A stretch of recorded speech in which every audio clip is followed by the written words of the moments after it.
to JK Games, the gaming podcast where we bring you the gaming news we care about. And maybe some that you don't. And whether you play on easy mode, or you like a good challenge, this is a show where we'll try to level up your gaming knowledge.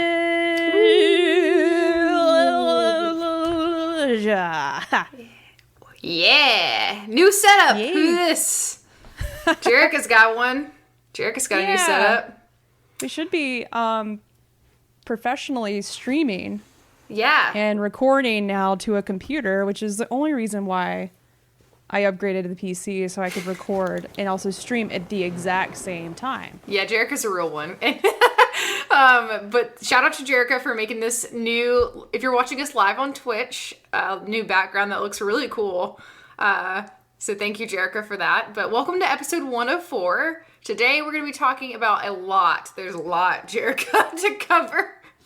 There's a lot of news. And we decided, we took a break to do, bi-weekly episodes just because we had a lot going on.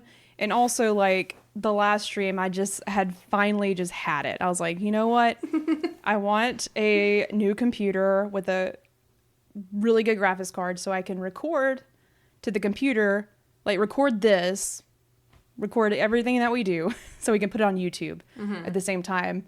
So now I can stream and do this all at the same time in high quality, which is amazing. Yes, definitely. So thank you, Jerica, for, and you love it. You say thank you. I was just looking for a reason to upgrade my PC because it was time. Not that my PC wasn't doing what it was supposed to. It was just the graphics card couldn't handle doing both. So it's a win-win situation. So it is. It was. Yeah. But yeah, thank you guys for joining us today. If you're listening on your favorite podcasting platform, we are currently live on Twitch. So thank you for everybody who's watching us live. Today, we're going to be doing a little bit of everything today since we took a little break, like Jerica said, to get her new stuff set up. And it was the holidays. It was Thanksgiving. Hope everyone had a great Thanksgiving. So we're just going to... way too much turkey. Yeah. Have you ever had fried turkey? I got really close to this microphone, so it's going to be really loud for the actual podcast and not the stream. Turkey. I should be doing this in turkey. You sounded like the announcer in the Spider-Man movie. You know what I'm talking about? No. 15 minutes of playtime. Oh, that was good. We should just be voice actresses, Kayla. You would be a great voice actress. I would not be. But anyways, let's go ahead and do our loadout, shall we? Doop doop. Let's do it. Oh. Doop doop. Doop. Let me buckle up. Buckle in, folks. I look like I'm trying to pee. Buckle up. So our loadout, if you're new here, is just where we walk through the episode, what it's going to look like, and talk to you, if this is your first time, about our modes. We've got easy mode, which is where we talk about what we've been playing, what we've been watching, Jerica. And then just where we chat, do some housekeeping. And then our normal mode is where we talk about news, which we've got a good bit to talk about today. Of course, we don't touch every single bit of gaming news. That's why we do say the gaming news we care about. Because we're just going to miss stuff. So we're going to talk about the stuff that's interesting to us. Some stuff there's a lot. And then our expert mode is just our main topic, which is going to be Game Award nominations, which is really exciting. I haven't actually placed my votes yet. So I'm going to do that while we're talking through it. We'll probably, I don't know, we may not touch on every single nomination because there's a lot, yeah, right? There's some categories that I'm like, I don't know any of these nominees. Yeah. Or I'm not too, I didn't play that game or, and some of our picks might be a little biased because we played it, so we want to pick it, but we didn't play the other games, so. But we'll specify when it's something like that. Yes. Even for Game of the Year, I haven't played all those games. I think you've played all of them, haven't you? We'll get to that, but. Maybe. I haven't played Metroid Dread. Oh. I think that's the one that I didn't get to yet. Okay. So that's what our day is going to look like today. And if you don't already, go ahead and follow us on Instagram and Twitter, which is where we post when we're going live. We post Q&As over there, which I do have a question from Instagram that we're going to go over today later. And that is at JK Games Podcast. Go follow us over there. And then, like Jerica was saying, we're going to have high-def recordings. If you aren't able to catch us live, go over to our YouTube, which is JK Games.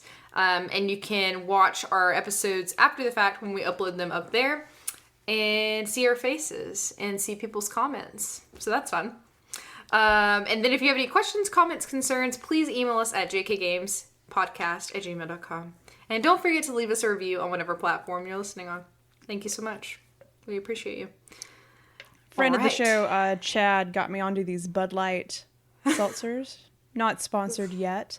Yeah. This is blood orange, and it's delicious. Is that the best flavor? Yeah. I forgot the other flavors, though, so I'm like, yeah, there's some other flavors, but I tried them. I don't remember the names, but this was my favorite. You had one of those, I think, last time, and I was saying I was going to try them, but I didn't pick them up. I'll have to next time. Well, I'll have a few here next time you come to visit. Yes. For Game Awards. Yeah. Okay, so Jerica, I would love for you. Do you want? Well, my easy mode's gonna be smaller than yours. Do you want to start, or do you want to end us with the easy mode? I don't know. I'll start because I really don't have much to talk about. Because we did have an idea.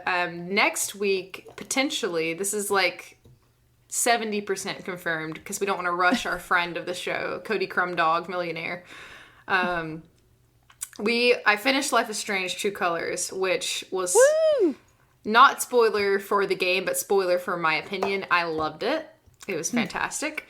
And I'm sad that it's not in the running for Game of the Year. I was sad about that. I know. It was disappointing not to see it there. We'll go through the nominations here in a little bit, but I just sort of want to, I can't remember everything that's being, I honestly, I don't remember what's being, what the other nominees were for Game of the Year, but I was really surprised not to see Life is Strange in that category because it definitely should have been there.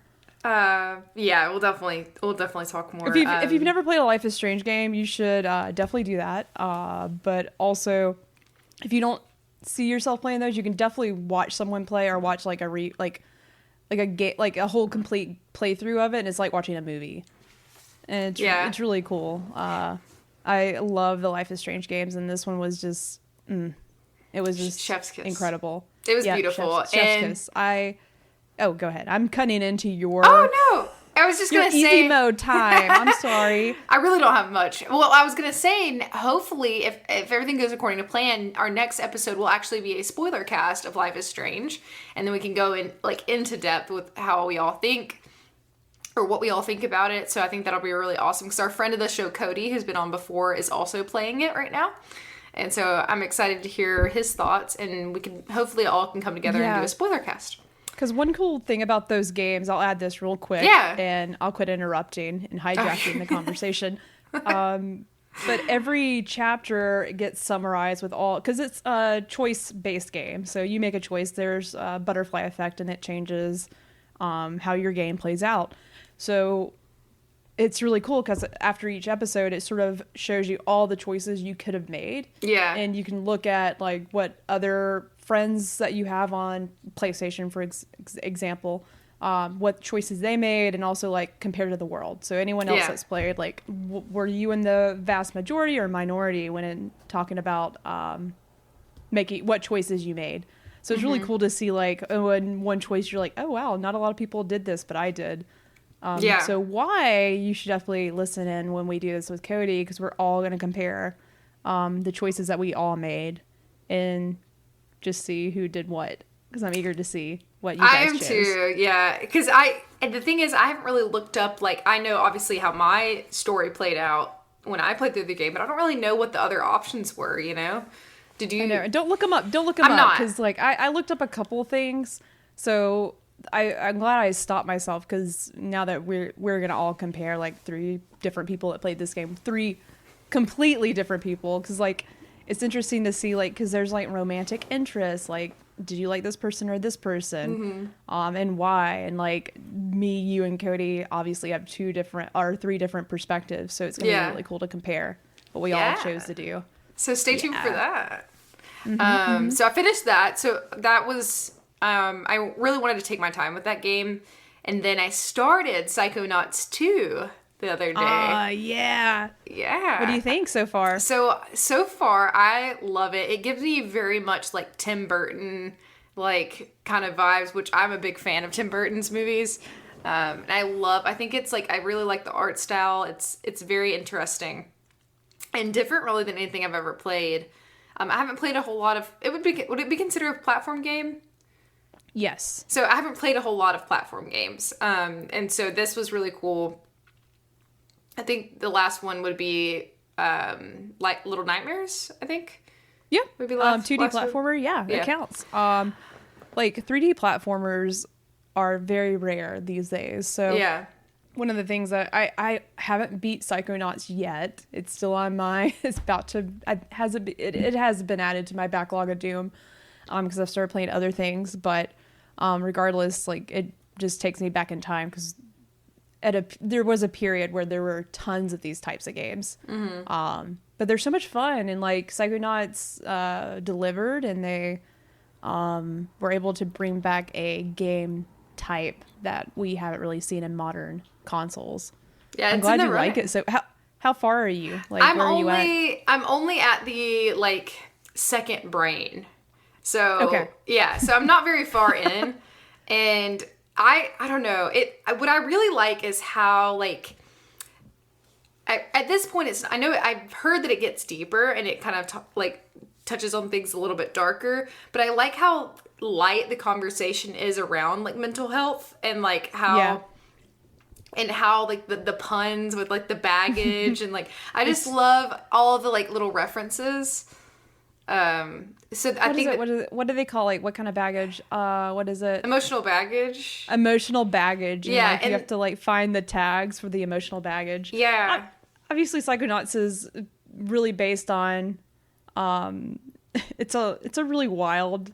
Yeah, I don't know if I can give a synopsis, but it's hard to explain because it's very different. That's the thing. Like you're essentially a psychonaut, which is like your job is to like write what's going on in people's brains, right? Like that's the whole job.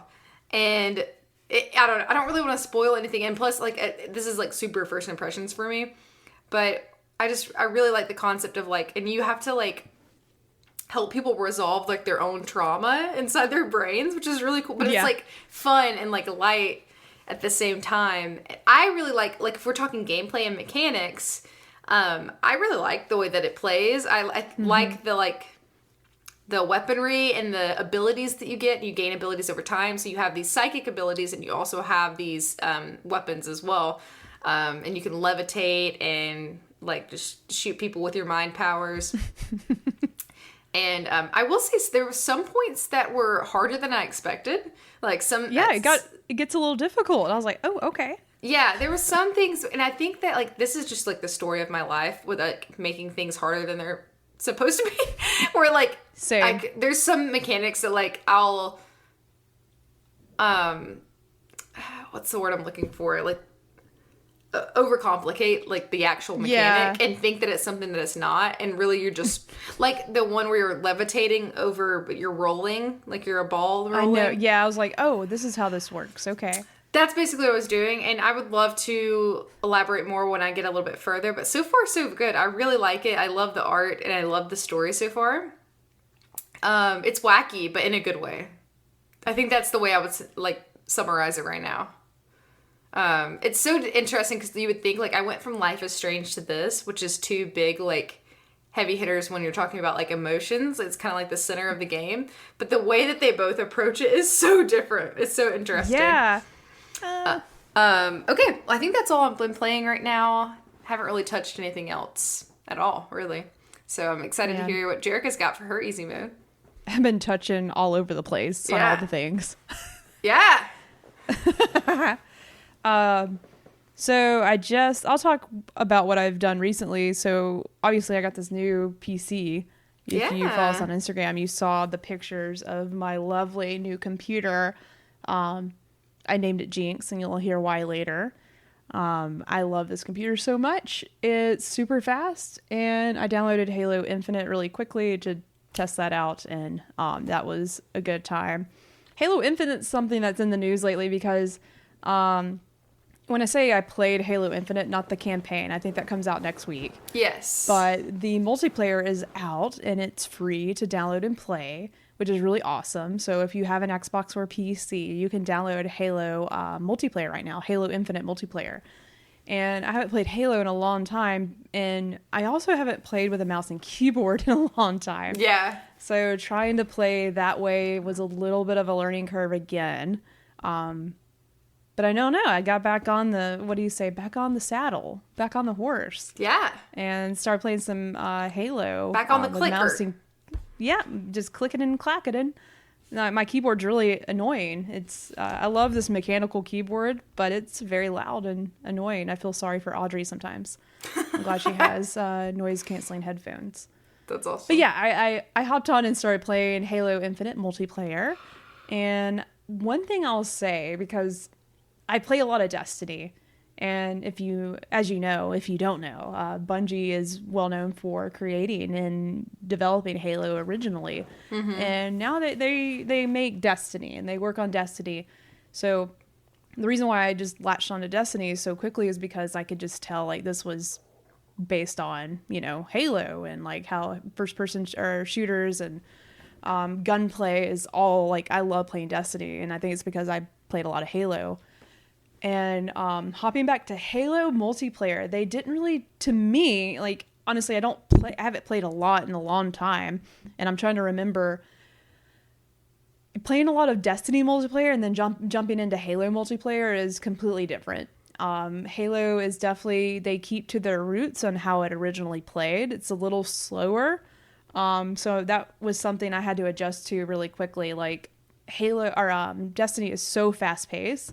When I hopped in and started playing Halo, I'm like, I hit sprint and I'm like, is this how fast the character's going? Is this how fast you go? You don't go very fast. I forgot to mention that I also tried this. But you did? I totally forgot. So compared to like, why am I playing Apex? Yeah. Like, how does this feel? How does Halo Infinite multiplayer feel to you? So here's the thing. I don't want to interrupt your monologue though. It's okay. No, please continue. Because I forgot to mention that. So I don't have a PC or an Xbox. So I actually went over to my brother's house and played with him, and he let me play like on my own, and then I kind of played a couple different styles of matches. I've not played a whole lot of Halo in my life.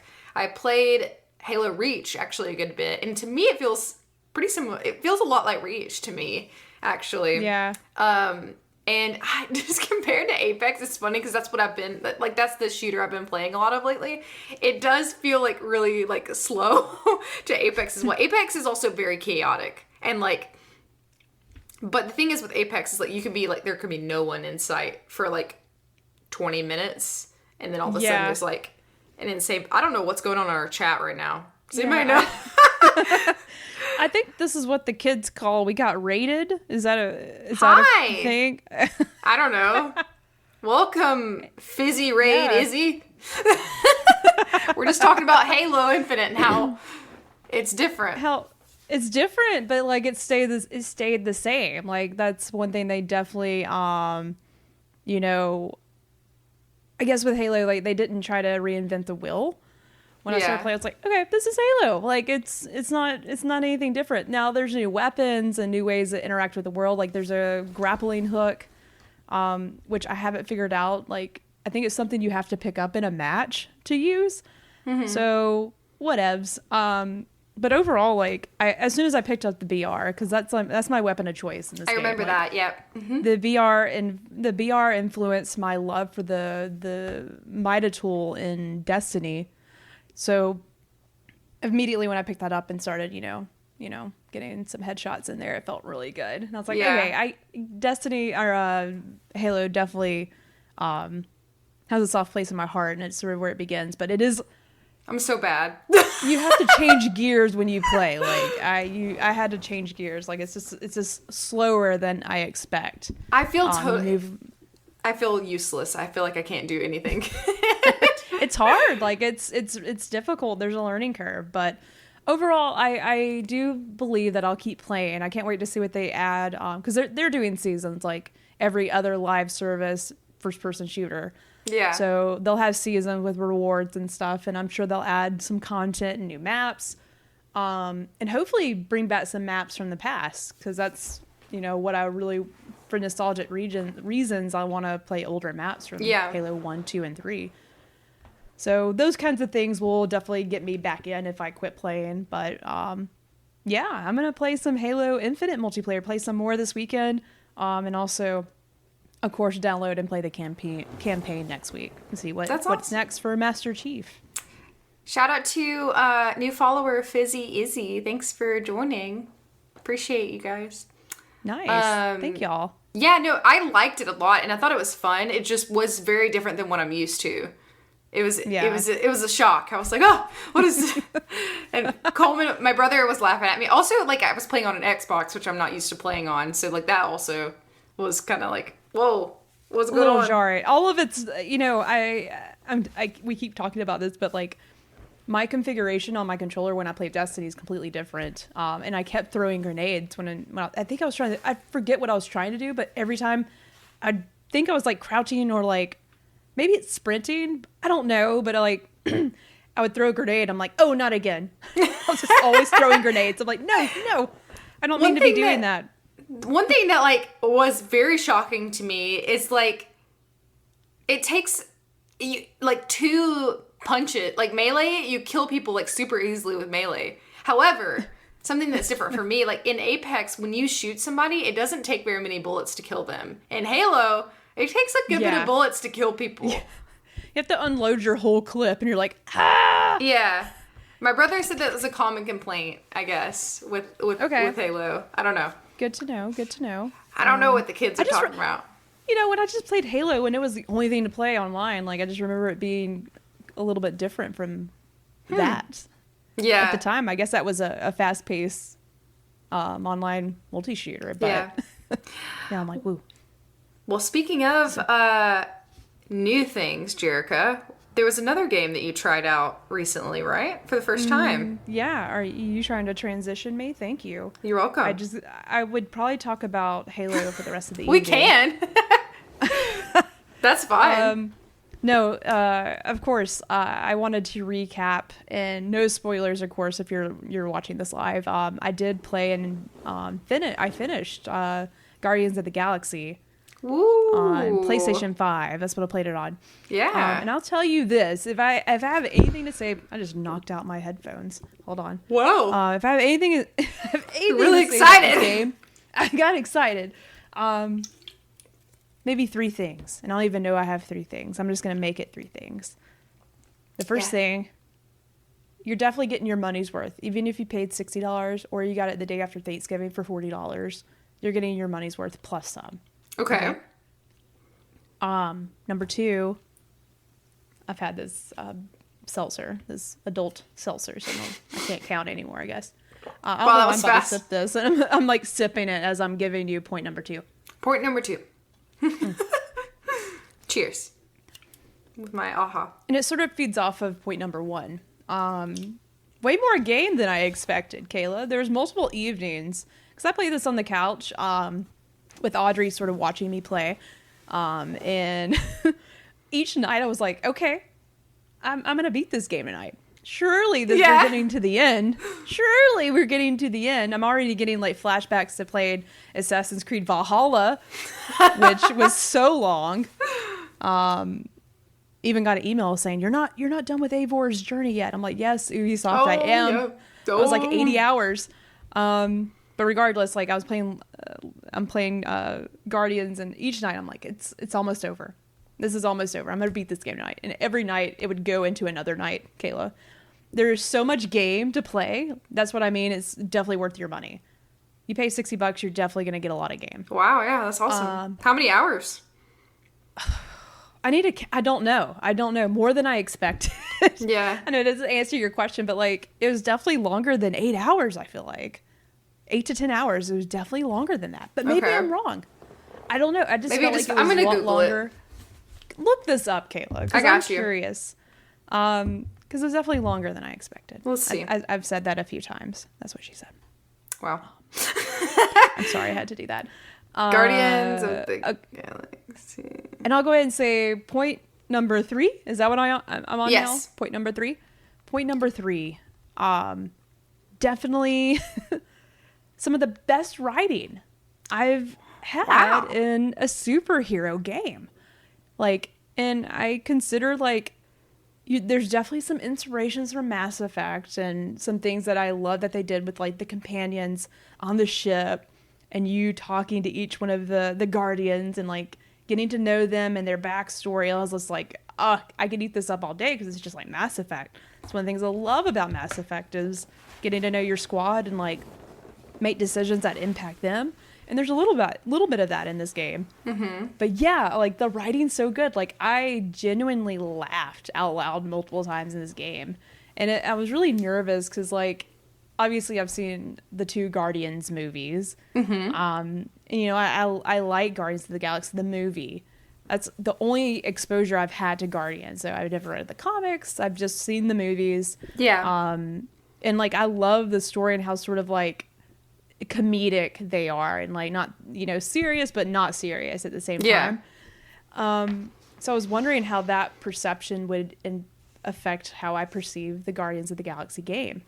And I have to say this, like for example, the writing for Gamora in the game is like this has been to me compared to the movie and the game, I love this Gamora so much better. Like she's awesome. And just like how they write some of the backstory for the characters you don't get in the movies. You maybe get them in the comics. Like I said, I don't read the comics, but you get some backstory about the characters it's just so interesting and it just really, you know, fleshes out the world and what you're doing and you get to get attached with everyone, all the Guardians of the Galaxy on your crew. But really good game. I definitely encourage anyone to play better than I expected. That's awesome. So it's something that surprised you. Yes. I looked it up. Very much surprised. It's 20 hours.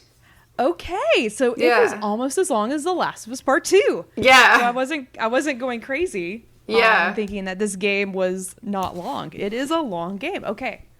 I'm glad you not corrected, but gave me that info. Yeah. I was just like, was it actually that long or was it because I played downstairs with Audrey watching the whole time? I didn't want to play without her watching because she was sort of like following along in the story. Yeah. And then you had one other game to talk about, right, Jerica?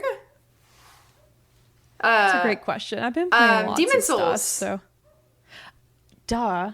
I won't go into that as hard as I went into Halo and Guardians because I finished Guardians and immediately I'm like, also the day after Thanksgiving happened, so I downloaded a lot of games. Yeah. Or bought a lot of games. And Demon Souls was one of those that was on sale, so I had to pick it up.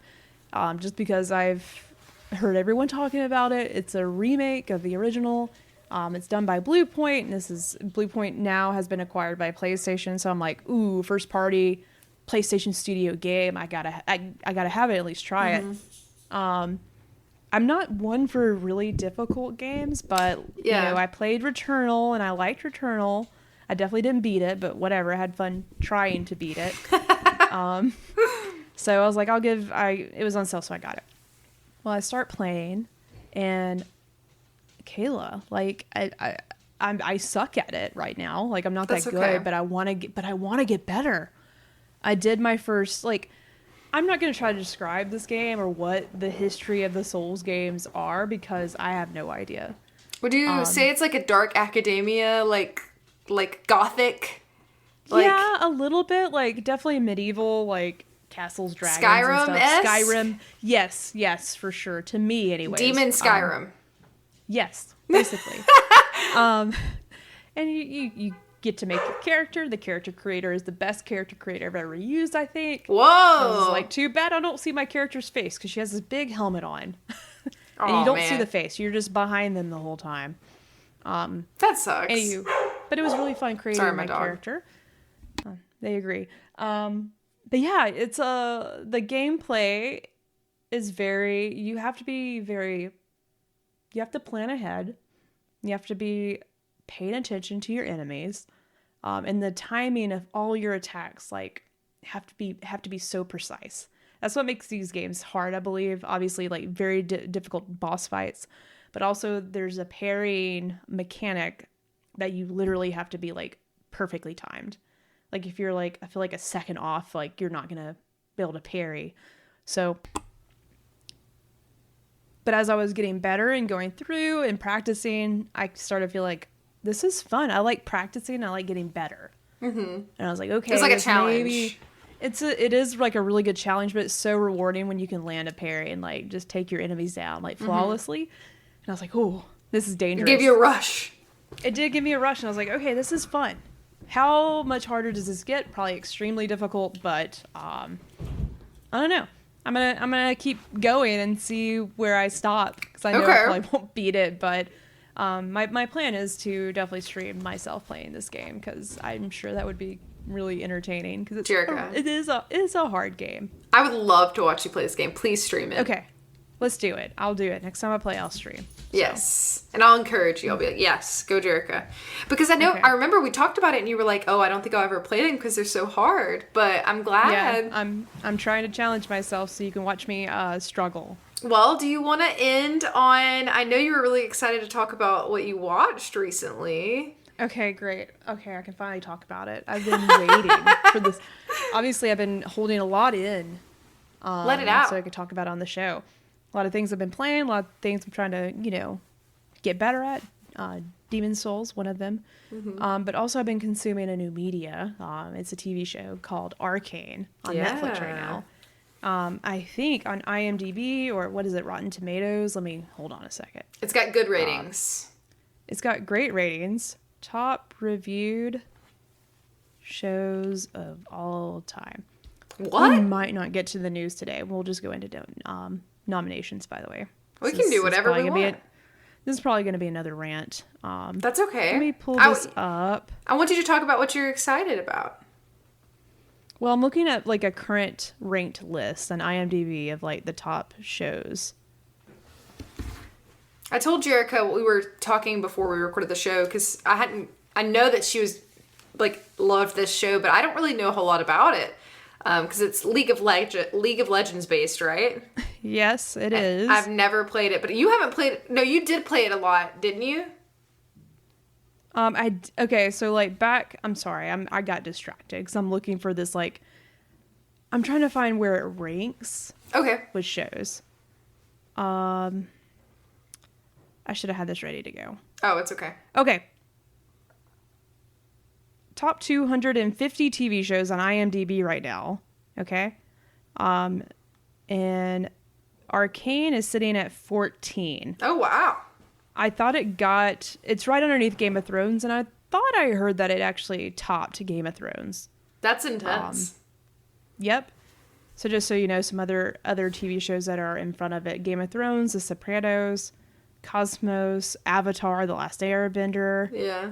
Our Planet, Blue Planet, The Wire, Chernobyl, Band of Brothers, Breaking Bad. Okay, there's a few other things, but that's where this is ranking right now, Kayla. Which is crazy. Just want to put that out there. But yes, back to what you were saying. Yes, I played League of Legends like 10 years ago when I had another gaming PC when I was in college. And I played with a few friends from work, and I literally played like most evenings. I was playing like League of Legends. Now, this was 10 years ago, and did I know much? I played like 2 or 3 different characters, and those were the only ones I played. So I don't know anything about the world. Like, I have played League of Legends, but it's been 10 years. You're a little bit removed from it.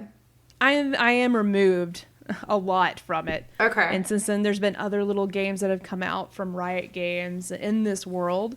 But I'll tell you this. You don't have to know anything about League of Legends to watch Arcane. You don't need to know anything about League of Legends to watch Arcane. Okay. Okay? You might not want to play League of Legends after watching Arcane, so it's okay. It's a different thing. But one thing that Riot Games has done so incredibly well with this IP is lore building. I mean, Kayla, like, this game was out 10 years plus ago. This game's been on a very long time. So, like, and these characters that are in the show are from the beginning of League of Legends. Like, these are original characters.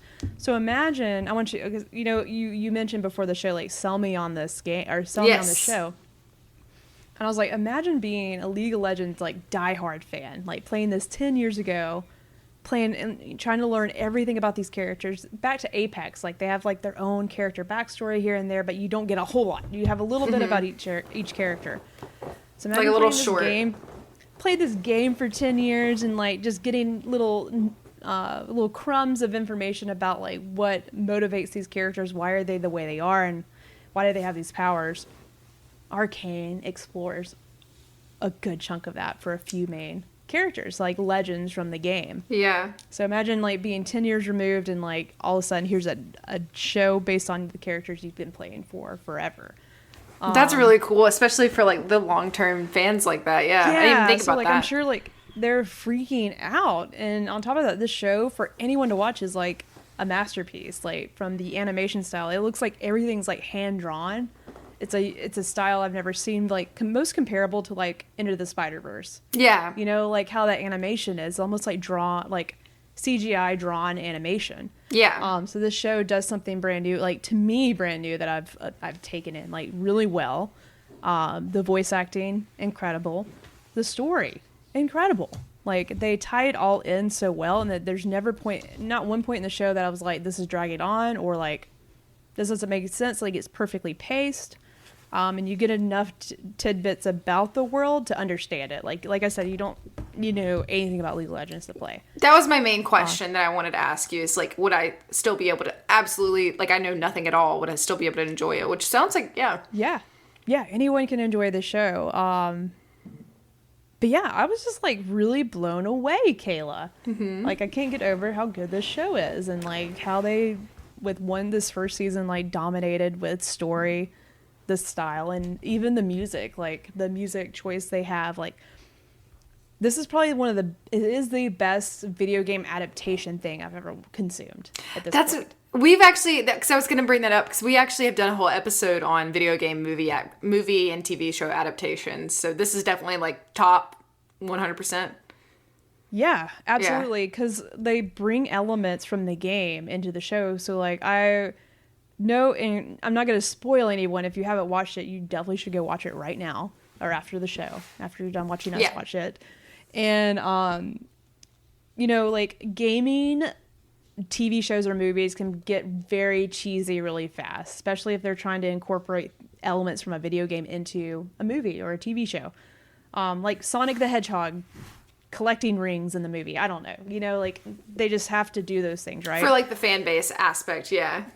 Yeah, so, but with this with Arcane, they like, a certain character has a weapon, as this character is a legend that you play in League of Legends, and you know that this is their weapon, right? But at the beginning of the show, they don't have their weapon. You don't really understand, like, when did they get this weapon? When did they start like trying to fight and like do this thing?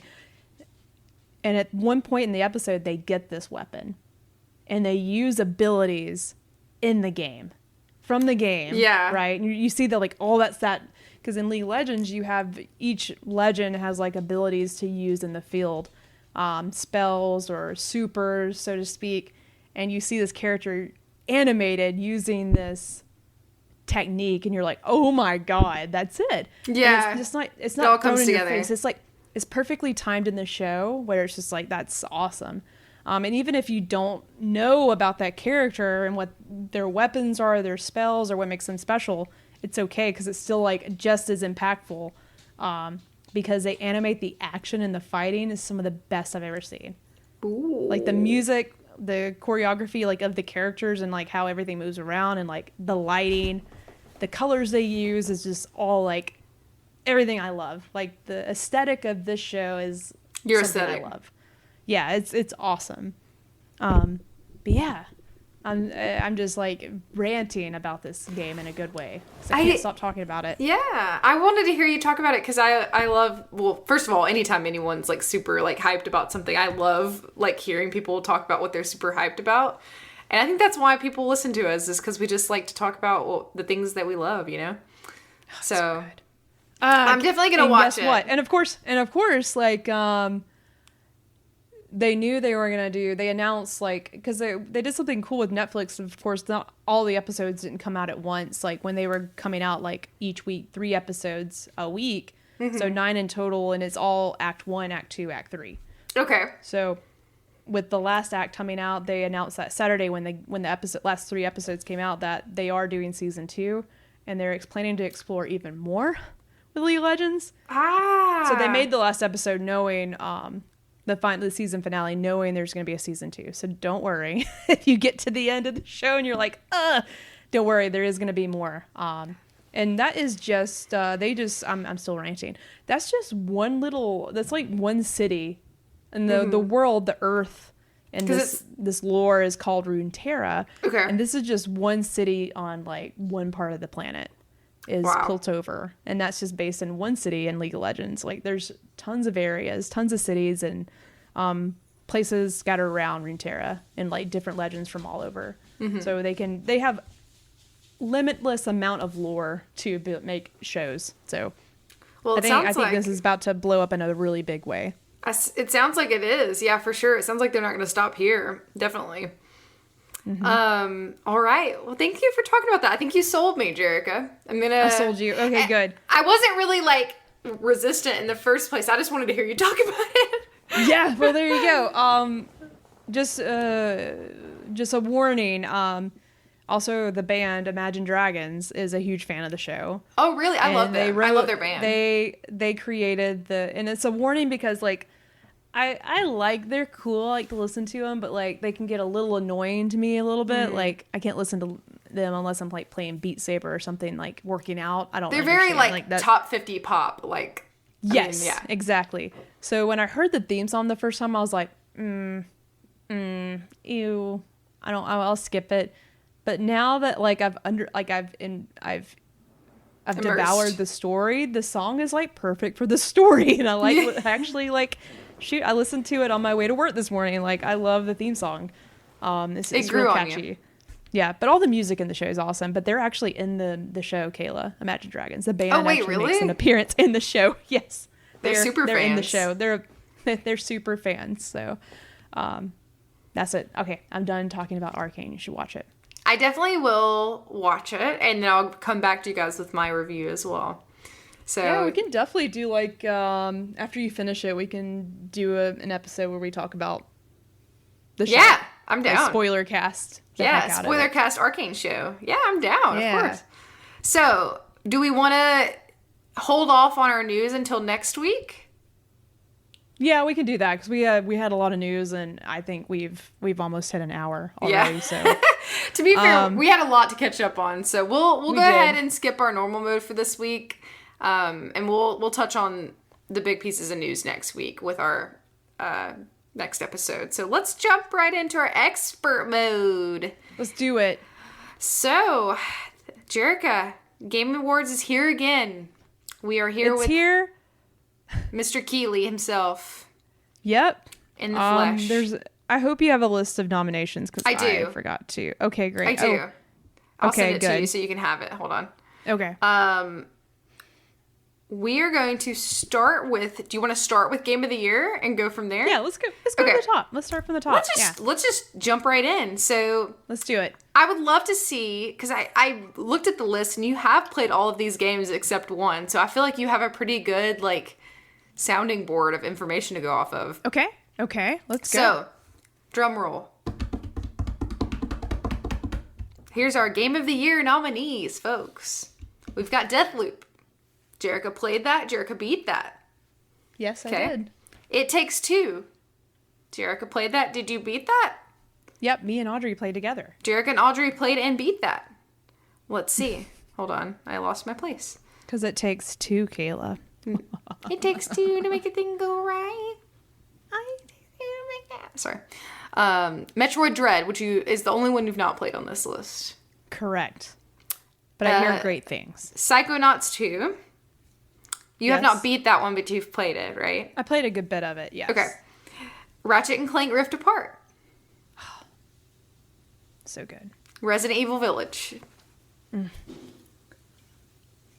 With these choices, I really have to, and which, by the way, Kayla beat and played Resident Evil Village. Yes. Or not Village. Yes, Village, yes. Yeah. That is on our YouTube also. Yes, we have a spoiler cast and also a gameplay segment that you can watch. It's hilarious. It's funny. Definitely check that out on our YouTube. Yeah. with this, my game of the year, my pick from this list would be what the game I guess I spent the most time with and like wanted to go back to, and like this was really good. Unfortunately, like I loved Ratchet and Clank Rift Apart. Fantastic game, one of the best looking games I've ever played. But they really didn't reinvent the wheel with Ratchet and Clank. It was just more Ratchet and Clank, which I loved, but it didn't stand out to me as much as I thought it would. The story was great, and I loved Rivet. But as far as like wanting to get back to it, I haven't wanted to pick it up again, which was sort of, I don't know. So that's definitely up there, but I don't think it's game of the year. And then I'm thinking about the game I spent the most time with, and that was probably Resident Evil Village. Yeah. It's really good. I spent the most time with and had a good time playing it. It was also really didn't reinvent the wheel either. It was just more Resident Evil Village and the things I love about it. So I sort of feel like at that point, even though I spent more time and I had more fun playing it, I sort of have to think like what makes that the most standout game of the year. Here I go, I'm rambling. And then what's my other choices? It Takes Two and Deathloop and Psychonauts. Okay, all three of those definitely tied in my opinion. I know I just like can't remember lists off right now, but all three of those, in those Psychonauts is more Psychonauts, but it's Psychonauts 10 years later, and I think that's definitely a milestone that we should award, that also still makes something that was from way back when modern and good. Good writing, fun to play, a lot of different ways to play that game. And then It Takes Two, also masterpiece if you wanted to play with someone else. It's also like, very unique. Story, it's super unique. I've never played a game like it that worked as well as it did. Also has a fantastic story and just top tier content. And then Deathloop, also one of those games where you die and come back. A couple of those this year. But they do something brand new that I haven't ever seen done. Oh, this one's a tough one. This is a tough one. I'm thinking out loud. I haven't really thought about this until right now. Live. That's okay. But I think for me, out of all these games, it's going to come down to Deathloop and It Takes Two. Okay. And I'm probably leaning towards... it's a toss-up. I don't think I could pick between those two. Like, I think Deathloop. Okay, there we go. Wow! Okay. Which is weird to say. That was me just like the facts, right? Yeah. Like, I think Jerica's personal game of the year is probably like Resident Evil Village, because I just had so much fun playing it was really fun. Back to, like, the games that like stood out the most, and like Deathloop was one of those that like got advertised so much, and I was like, this is too much. I don't want to play this. I've seen too much of it. But lived up to the hype. Lived up to the hype and was something different. I did not expect it to be what it was. So, I have to say, like, Deathloop it's still really tough between It Takes Two, because that was such a good game too.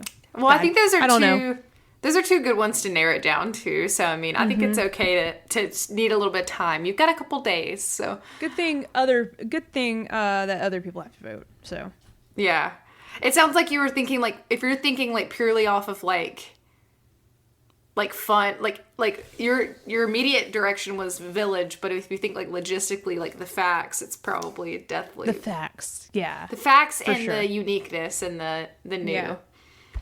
Okay, cool. Well, out of all those games, I finished Resident Evil Village, which is, I had so much fun playing that game, and I had so much fun playing it with Jerica as well. I loved everything about that game. There was a couple of things that like were a little iffy for me, but like for the most part, I loved the game, and I thought that it was my second Resident Evil game, and I played it right after 7, so I had that like fresh on my mind, which was really cool. So that's gonna be my vote, and I just started Psychonauts, so I feel like I can't properly vote. But also I haven't played the rest of those games, so I can't really say on their behalf either. But let's move on. Best game direction. So I wish that they gave you a little blurb on what they mean, but I guess like they just mean overall direction, you think? I know, right? Yeah. Okay. So we got Deathloop, It Takes Two, Returnal, Psychonauts 2, and Ratchet and Clank. Ugh. Direction. Returnal I had think pretty Ratchet and- cool. Oh, go ahead. Returnal, from what I understand, had like a pretty unique and like cool direction, but I don't know about did. execution. So did Deathloop. Yeah. No, they both did it really well. If anything, I would feel like Returnal nailed their direction. Yeah. Because that was like, for that studio, is their first game they've ever, I think, like 3D, like platformer-esque game they've ever made. I could be wrong. I don't know if anyone can fact check me. But I feel like that was, to this caliber game, was the first they ever made like that. So, I'm going to go towards Returnal for this one. Okay. And guys, let us know if you're watching live, like, and tell us your votes in the comments. I would love to see them. So you said Returnal? Yes. Okay. All right. Well, what do we got next? So we've got Best Narrative. Deathloop, It Takes Two, Life is Strange True Colors, Guardians of the Galaxy, and Psychonauts 2. Best Narrative. So what falls flat with narrative immediately? God, I just lost my train of thought. Give me the first one on the list. Deathloop. Narrative. Narrative not there. Not the best for me. Yeah. Yours more gameplay. It wasn't. Yes. Gameplay and the loop itself. The story loop's great, but the bigger picture sort of, nah, it's okay. Yeah. Okay. I didn't like the ending. So too ambiguous for me. Regardless, It Takes Two, True Life is Okay. Strange, Guardians of the Galaxy, fresh on your mind, Psychonauts 2. Narrative.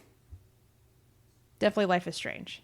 Okay, great. That makes me really happy because Yep. that's fresh on my brain, and I can't. I mean, that's what makes this game great. Is the story. So that's a no-brainer in my opinion. It's entirely based on narrative, which is also fantastic narrative. So I would definitely. This is like the third or fourth game, and they still killed it. Yeah, So, I would be very surprised if that didn't win for best narrative.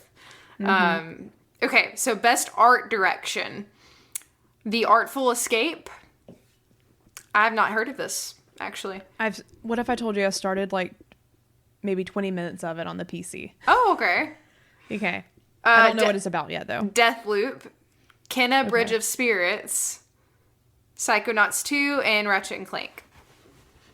For This one's tough. best art direction. I think Kenna of Spirits is beautiful. It's beautiful. Psychonauts is still really pretty, but its own unique way. Like, Yeah. It looks so good. And they just like hunkered down on what that look is. Yeah, it's definitely, it's very unique, and like you see it all the way through. Like they're very consistent from what I can tell.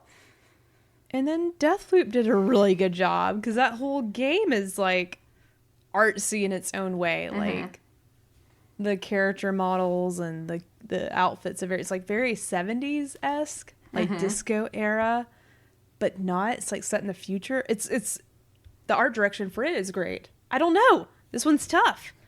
We can put a pause on that and just talk. No, I gotta pick one. Okay. Pick one. And then, do you feel like you haven't seen enough of The Artful Escape to decide on that? Correct, but that Okay. might win, just because I already saw a few snippets. Obviously, I played a little bit of it, and I was like, "This is beautiful. This is so cool."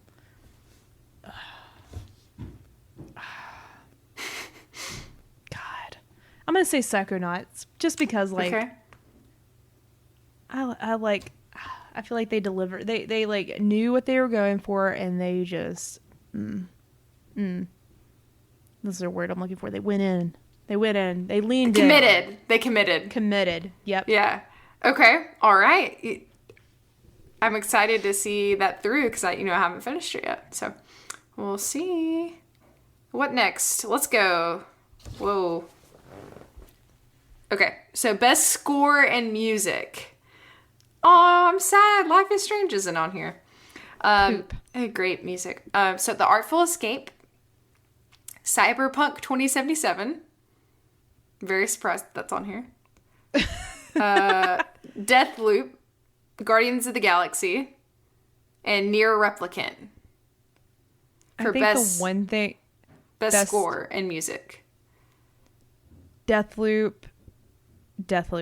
Okay. So every time I just like hover over the icon on my PlayStation, I hear the music. I'm like, it just puts me in a mood. Okay. All right. Deathloop. You had a pretty easy decision on that. Okay. That was, yeah. This is different though. Best audio design. And I think Okay. I know your answer for this one. Okay. We'll see. Deathloop, Forza Horizon 5, Ratchet and Clank, Resident Evil Village, Returnal.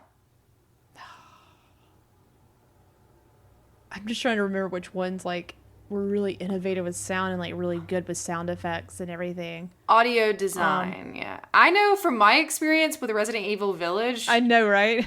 that the way that It's the good. audio was designed is very eerie and like really immerses you in the creepiness.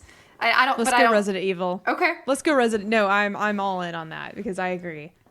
Deathloop does a few good things with it, obviously, but like, I gotta give something like Resident Evil Village. Like, it was so good. Okay. The Next, atmospheric audio. Is it tones? I've had the seltzer is really working, so I'm sorry I'm interrupting you. I think tones might be a good word. I don't know. Tones, like, yeah. I think it was keep drinking. It was the most atmospheric game that I've played probably to date. Made me feel very immersed. So next we've got best performance. Erica Mori as Alex Chen in Life is Strange. Oh. Giancarlo Esposito as Anton Castillo in Far Cry 6. So the main baddie in Far Cry 6. He's a real actor. Yes, I It's think not so. fair. Jason Kelly as Colt Vaughn in Deathloop. He did a good job. Maggie Robertson as Lady Dimitrescu. Dimitrescu. That was so good. Yeah, her whole character is incredible. And then, Oziyama Akagaha. I'm going to butcher that. I'm so sorry. As Juliana Blake in Deathloop. Mm-hmm. I think Lady D. I think her performance was so freaking good. Even though it's not too long in the game. Yeah. It's good. But Alex Chin. I know, but that's hers hard is good too. Yep. I think that the fact that Lady D, I say Lady D because I really have a hard time remembering how to pronounce her. I think it's Dimitrescu. Me too. That's why I just call her Lady D. I think it's Dimitrescu. The fact that she kind of like took over and like was such a big media presence for only having like, I think that she portrayed the character very well. Yes. But it's hard for me, and those are the only two that I know, with I loved Alex Chen. And I do too. I think I might have to do Lady D too, though. Okay, moving on. Games for Impact. So we have Before Your Eyes, Boyfriend Dungeon. Didn't play it. Chicory, A Colorful Tale, which I know Cody really loved that one. Yep, and hearing his response, like, definitely glad this game's on the list. Yes. Life is Strange, True Colors. Mm-hmm. I love the way that Life is Strange, I'm not going to get too into it because we are going to go over the whole thing later, but the way that it talks about grief is really important, I feel like. Mm-hmm. And then No Longer Home. The only game I've played out of those is Life is Strange, but I loved hearing Cody talk about Chicory, though. Me too. Oh, I don't know who's going to win this one. I won't pick one of these. This one's tough. I won't either. I feel not right picking because I don't have... Especially when it's talking about impact, like that's a big deal. I don't want to... Yeah. You know. I don't know. Best ongoing. Okay. Apex Legends. Final Fantasy, is it 14 online? Yeah. Yeah. Fortnite, Genshin Impact, Call of Duty Warzone. I'm going to pick Apex. That's a given though. Didn't they just have a new season come out? Yes, it is really good. I saw the artwork changed, and I was like, oh, I need to ask Kayla about this. Yeah, it's really good. I talked about it. I've talked about it on here, but I kind of Thanks for the follow, Kyle. Hi, Fartin House. Welcome. I am a gamer. I've been a gamer. You already know I'm a gamer. Wow. Hi. So happy to have you. I love it. If you just hopped on, we're going through the Game Awards nominees this year. We're on best ongoing game. I voted for Apex because even though Gapex, oh my gosh. Let's go. That's where I want to go, Gapex. Let's go. I want to make that game. I love that. It just keeps me interested and it keeps me coming back. So that's what I love about Apex. I kind of didn't play for a while. I know Final Fantasy 14 online is a big deal. I know a lot of people love that. I've never played it. And then I played Call of Duty Warzone, and it's just not for me. I don't like it. I think they just now like had their first brand new map. Yeah. Like, or it's coming. Like it's been a while, and it's already. It's been a while. Like, nothing against that game. Call of Duty is great, I guess. I like Call of Duty, but my thing was it's supporting the community with new stuff to play, and I think Apex does that consistently. I agree. There's always something new. They're very consistent with new content, so I would definitely say Apex. Next, we have Best Indie. We have 12 Minutes. We have Death's Door. We have Inscription. Mm-hmm. We have Kenna Bridge of Spirits. Mm-hmm. And we have Loop Hero. I haven't played Loop Hero. I've seen, Kenna Bridge of Spirits. Is it Kenna? Yes. Kenna. I've seen gameplay of that. I have played Death's Door, some of it. Mm-hmm. What was the first one again? 12 Minutes. 12 Minutes. And I also have played and beat 12 Minutes. Definitely Death's Door is the winner in my book. Yeah. All right. I haven't played the other two games, so I get it. No, but it's like a card game. It looked really creepy. It was one of my picks, actually. Kayla, the Fantasy League. I saw. Oh yeah. I did see something special in that game, but I haven't played it. Now that I got the PC, it might be one of those that I play on the PC. It's definitely like a PC game. It's like a card game. Yeah. Speaking of the Fantasy League, creepy. Hopefully we'll get people on either towards the end of the year or towards the beginning of next year and do like a recap of our gaming fantasy league. And let's do it. Let's do a draft pick. Let's put us all in here. Whoever can be in here. Yeah, I think we should. I would love that so much. Doing that live would be hilarious. I think so too. I think people would like it. I think it would be fun. Yeah. And you get to meet other people in our friend group. Obviously, if they don't want to be on video, then they don't have to be. But we'll just put like a little stick figure for them, and I will draw them in. Oh, that would be hilarious. I'll draw them. Yeah. Next, we have Best Mobile Game. Fantasian, Genshin Impact, League of Legends Wild Rift, Marvel Future Revolution, and Pokemon Unite. I haven't played any of those. Neither have I. League of Legends mobile game. Neither have I. Moving on. So we won't vote on that category. I don't know. If any of you guys like any of those mobile games, let us know in the comments. So best community support. We have Apex Legends. We have Destiny 2. We have Final Fantasy 14 Online. We have Fortnite and No Man's Sky. Destiny 2. I knew you were going to vote I'm biased. I'm biased. I have a ghost shell on my arm. So. Yes, exactly. But I know your reasoning why, though. I do know. Yeah. I love Bungie and what they do with this game so much. Mm-hmm. There's just always something new. Like, it has been a little dry, like, the past few weeks, but it's okay.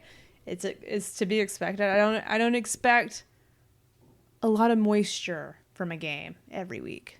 It's hard to do. That's not really realistic. Right. But Bungie delivers, and like literally next week is the 30th anniversary of Bungie, and they have a slew of content for the week. So I cannot wait to dive into Destiny next week. And we're raiding tomorrow, Kayla. I'm raiding tomorrow. Ooh, you should go live if y'all want to. I got so much Destiny swag. This is the Witch Queen. Oh, nice. Destiny shirt. This is the Witch Queen shirt for the next expansion coming out in February. I'm ready. I like that shirt. It's good merch. I just wonder what happens with Sabathun and her worm. Kayla? The little worm baby? Know? Sabathun and her worm. She's got a worm. You're a worm. I don't know if that's the same. Like a dog has a worm. I don't know. Is it deadly to her? I don't know. She's probably going to die. I've seen pictures. It's gnarly. I know a lot of this. What's going to happen? The Sabathun and her worm. Don't know. Arkham Arrow in our chat said, I've never heard moisture describe a game before. We are gamers. We like moisture in our games. It's a very moist game. It's a very moist game. Okay, moving on. I agree. Destiny does a really good job they have new stuff all the time. Like, I can't even keep up. I listen to you talking about it, and I'm like, what? What is going on? Sabathoon and her worm! So this one, I feel like I don't really have, like, the ability to grade this, seeing as how I don't need any of these features or use any of these features, but it's innovation and accessibility, which is really cool. Let's go. I love this category because this category is making more features come to every game every year. Like, games are getting nominated for these features, and I'm like, even for me, like, I mean, I call myself, obviously I can see with my glasses and I can hear well for the most part when I'm paying attention. For those that cannot, like, I can only imagine how hard it is to play certain games. And, like, even for me, like, I like playing like, I have to have subtitles on because it's really hard for me. Like, sometimes, like, hearing audio and, like, watching something is difficult for me, so I always have closed captions on. And even for some people with dyslexia, it's really hard to read text on a screen. So, like, some games, like, will change up how the text looks. I'm going on a tangent. There's a lot of small details with accessibility. So even though you're like, I don't need those features, like, how do you know? Have you ever tried any of them? You might need them. Yeah, that's true. And then for anyone that actually needs them, like, because this is a category, you're seeing this, and so, like, like, a good bit of games I've been playing lately have a detailed list of accessibility options, and it's so freaking cool to see. Yeah. You really didn't see that up until, like, 2 or 3 years ago. So it's recent. It's very important, and I'm glad that they list it's so important. I wish I knew more, and I'll have to look into it, because I do love that now, especially, like, even almost in, like, the title screen, they'll talk about, like, what options they have that you can turn on. I know Life is Strange did that, and I thought that was really cool. It's really neat. So the nominees for innovation and accessibility, presented by Chevrolet, is Far Cry 6. Did you like that? Yes, I did. That was cool. Far Cry 6, Forza Horizon 5, Guardians of the Galaxy, Ratchet and Clank, and The Veil, Shadow of the Crown. So, yeah. Do you have any thoughts on any of those, Jerica? I feel like probably... I know I saw Guardians of the Galaxy. I guess it depends on the list. I still think when I think of this category, it's not even in this list, but I think about The Last of Us every time. Yeah, me too. Because I've never seen so many options before that you could adjust and tweak. And everybody should be able to play a game regardless of, like, whatever. Yeah. So that's awesome. I need to go back and look at, because I know Ratchet and Clank had a whole page full of them, like different things you could turn on and change and optimize for your enjoyment of the game. I haven't looked at the other list for the other games, so I couldn't, like, say, like, which one does the best. Exactly, yeah. But yeah, those are awesome. So. Definitely look into those. So best VR or AR, we have Hitman 3. We have I Expect You to Die 2. Lone Echo 2. Resident Evil 4. And Sniper Elite VR. Didn't you do Resident Evil in VR? Or no? Am I making that up? I played Biohazard. Which one are they talking? Which one are they talking about? Resident Evil 4 in VR? I have not played that in VR. Oh, okay. So I don't know. I haven't played any of those either, so we can skip that one if you want.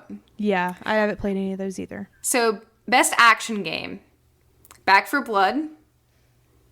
Chivalry 2. Deathloop. Far Cry 6, and Returnal for best action.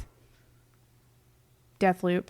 Ooh, okay. Deathloop's got a lot of your picks this year. Deathloop was a way better game than I expected. Like, I was shocked. Okay. I was like, this is being advertised way too much. It's not as good as what it is. It almost was like, actually, yeah, too much. It surprised me. It did surprise me.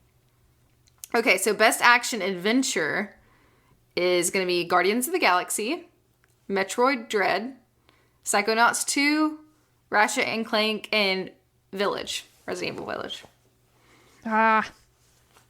Is a toss-up between what Ratchet and Clank and Resident Evil Village. For best action adventure. Yeah. I think, like, action adventure, like, I hear exploring, getting lost in things, like, action's just, like, like, I feel like action's action. Yeah. Resident Evil Village, their map was so huge, and there's so many different sections. Like, they did a good job. Like, Yeah. it was fun getting lost in that game. But Ratchet and Clank also did that. That's one thing they do well with the Ratchet and Clank games is, you know, they have your different areas you land on and explore, and there's secrets everywhere, and you want to discover them all and collect all the things. That's a toss up. I don't know. I don't know about this one. Let us know in the comments. What do you guys think? I don't know. Okay. Next we have best role playing. We have Cyberpunk 2077. We have Monster Hunter Rise, Scarlet Nexus, Shin Megami Tensei 5? You did Tensei. Tales of Arise. Live. I've heard that. I haven't played any of those, Kayla, so I cannot vote. You played Cyberpunk briefly. I played enough. I'm like, I'm not going to play this till it's optimized for PS5. Yeah. So. Next we have best fighting game. You don't really play fighting games, do you? We'll skip through that one. Skip it. No offense. No, it's okay. And best family game. We have It Takes Two. We have Mario Party Superstars, which I love. New Pokemon Snap, Super Mario 3D World, Bowser's Fury, WarioWare, Get It Together. Mario Party. Don't even have it, but I know out of all those that's the best family game. I think it is. Everybody can play. I love it. I totally forgot to mention this too, but me and my family played it, and I played it for the first time, and it's so much fun. I love it. Maybe we should play it on Game Awards night. Maybe. That would be really fun. Get a couple of rounds in. Best sim strategy game. Age of Empires, Evil Genius, Humankind, which I've heard a lot of good things about Humankind. I didn't play it. Inscription. Didn't play it. But I voted for Microsoft it and I picked it. Flight Simulator. What was this category again? I forgot. Best sim strategy game? Oh, sim or strategy game. Okay. Flight Simulator is going to win. Yeah. It is superb. You don't play... know, and I know you know... I just know it's on another level. Yeah. Strategy Simulator is like this is a weird category. I don't feel like those go very well together. I don't know. No, it's weird. It's weird. Okay, so you don't play sports or racing games either, do you? Mm-mm. So we're gonna skip that one. I know you guys all like... I played a little bit of Forza that's on Games Pass, and it was sort of cool, but like I can't compare it to anything. Yeah, exactly. Okay, best multiplayer. We have Back 4 Blood. We have Knockout City. We have It Takes Two, Monster Hunter Rise, New World, and then Valheim. I don't know. I don't either. There's the options though. I don't know any content creators this year. Me neither. Best debut indie. Cool. Best debut indie. Okay, here we are. We're back. Okay. Okay. The Artful Escape, The Forgotten City, Kenna Bridge of Spirits, Sable, and Valheim. I don't know. You know, Sable was one of my picks from like multiple years, like for our fantasy league. I feel like art's really pretty, but I jumped into that game and I couldn't get into it. I don't know. It could be me and not the game. Usually that could be the thing. But I can tell the Artful Escape is something special. I haven't even finished it, but like I started and I'm like, this is probably gonna have a really great story, have some really cool, insightful moments. The art style is very beautiful. I think it is something special, so I'm gonna go with it. Okay. Well, this is our last one. Technically, there's more on the thing, but they're all esports, which we don't really. Yeah, I don't know. Yeah. So this is the last one. Most anticipated game. Okay. These are all okay. Get ready, Jerica. These are my favorite. Get ready. This category. Okay. It's not even out yet, and it wins an award. Elden Ring. This is. I hate that I keep yelling into this mic because it's gonna be so loud on the podcast. Sorry, guys. Elden Ring. God of War Ragnarok. Horizon Forbidden West. The sequel to Legends of Zelda: Breath of the Wild. And Starfield. Crap. That's a lot. That's just a peek into what we're supposed to get next year. Yeah, it's gonna be insane. I'm really looking forward to the next Horizon game, because I think this was just supposed to be in our news today, but they are really adding a lot of stuff to that game. Mm-hmm. That the game was already fun, like just to know it's gonna be what I played, plus some new stuff, even better stuff, really excites me. Mm-hmm. But I also want to know what happens next in God of War. Yeah. And then I love a great space RPG. I enjoy Fallout. You know, I enjoy Skyrim. Bethesda's great. And if they're doing a space RPG, so you know I'm in. Mm-hmm. Elden Ring's just got a lot. Elden Ring, everyone's excited for Elden Ring. I know, and that's probably what's gonna win. But then I have to say, Breath of the Wild 2 also though. Oh yeah, duh, God. Yeah. Oh, this is gonna be a tough category. I'm interested to see, because they're all like up there for me. I think they're all up there. Mine would probably be Horizon Forbidden West for me. I think so for me too, just because like it's between it and God of War, and then Starfield. Those three are the ones I'm most excited for. I don't know what Starfield is gonna be, so that's where I'm just sort of a little hesitant. But I'm just excited for a space RPG. Let's go. It's more of a mystery. Yeah, and I know hopefully they do it well. All right. I know what Horizon is, and just more to Horizon. That's just sounds like the dream, and I just want to know what happens to Atreus and Kratos. Like what happens next. Arcane said Horizon is one of the prettiest games I've ever played. Well, and imagine it even prettier on your PS5. Like, good golly molly. Yeah, I'm really excited to see that. That's mine, for sure. February is going to be an insane month. It's right around the corner, Kayla. It really is. It really. So it's December. We're 2 months away from Horizon, a new Horizon game. We're also 2 months away from the Witch Queen and her worm. Savathun, will you get the worm out? What are you more excited for? Downstairs. Savathun or Savathun, man. Or I'm so excited for Destiny. I am so like they're bringing in guardians, like are not guardians, but like evil guardians. Mm-hmm. Like the Hive have supers, which is like insane. Like, you've never had an enemy have a super before. Like, it's just been, the good guys, the Guardians. Yes, that's brand new. I'm going to play them both at the same time. I'm going to say equally. I'm just excited for both. Okay. It's going to be a busy month. You have to take the whole month off. I definitely have close to a week off in February. So that's good. That's good. At least 5 days. Yeah. All right. Well, I think that wraps up everything. Savathun and her worm.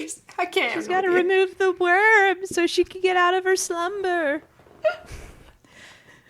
Savathun's been tricking all of us, Kayla. She has impersonated. Why can I not? Oh, God, I've had too many beverages. What's his name? What's his name? I'm not help for you. Hold on. Anybody in the chat? Savathun. Destiny took over Osiris. Okay. I did it. I didn't have to look it up. Savathun. Osiris has never been Osiris, Kayla. It's been Savathun the whole time. She tricked us because she has a worm and she's trying to she wants us to get it out.